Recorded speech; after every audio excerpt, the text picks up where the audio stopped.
شرک کتنا بڑا گناہ ہے کہ اللہ تعالیٰ کہتا ہے کہ شرک کو کبھی بھی معاف نہیں کیا جائے گا۔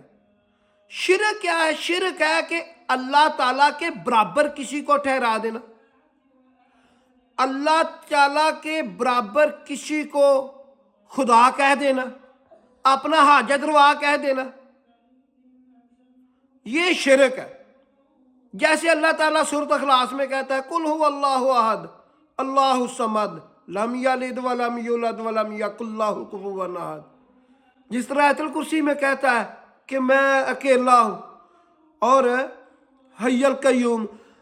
شرک جو ہے، شرک والے بندے جنہوں نے شرک نہیں کیا ہوگا وہ جہنم سے نکال لے گا اللہ تعالیٰ جب وہ اپنے گناہوں کی سزا پوری کر لیں گے۔ کتنا بڑا نام ہے۔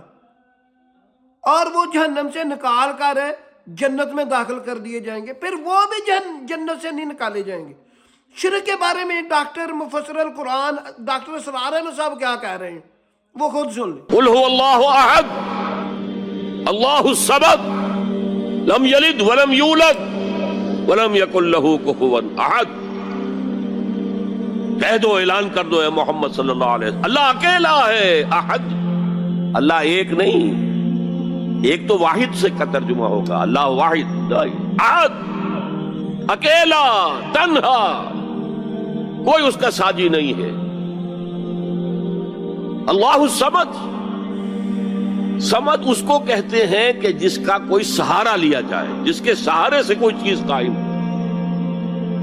اللہ قائم بالذات ہے، اپنی ذات سے قائم ہے، پوری کائنات اس نے تھامی ہوئی ہے، وہ چلا رہا ہے، آسمانوں اور زمینوں کو اس نے تھاما ہوا، انزالتا، کہیں اپنی جگہ سے ہٹ نہ جائے۔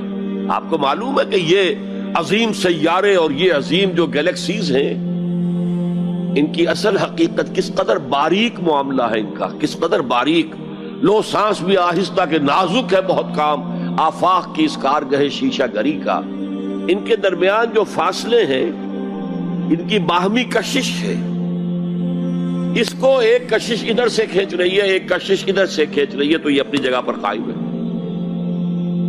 اگر ادھر کی کشش ذرا سی بڑھ جائے وہ کھینچ لے گی اور وہ ٹکرا جائیں گے اور کائنات درہم برہم ہو جائے گی۔